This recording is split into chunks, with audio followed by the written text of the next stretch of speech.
Good evening. The investigation into a dramatic shooting in downtown Columbia this past June is back to square one tonight.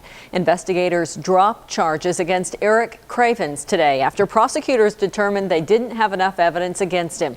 KRCG 13's Garrett Bergquist explains what set him free and where the investigation goes from here. It's a sound few are likely to forget. 3 people suffered gunshot wounds that night, though fortunately no one was killed. Police arrested and charged Eric Cravens later that month, but on Friday, prosecutors dropped those charges when the evidence suggested he was miles away.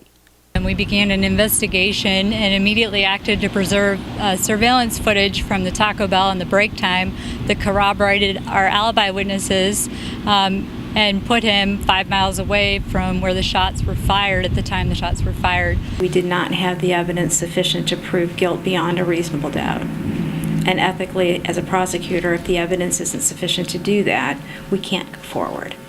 Police are now back where they started, still looking for the perpetrator. Gonzalez says lack of cooperation is hampering the investigation.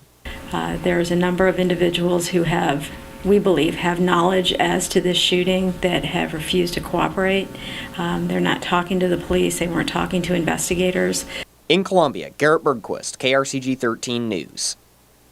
Gonzalez would not give any details about the status of the investigation. She said doing so could hinder it.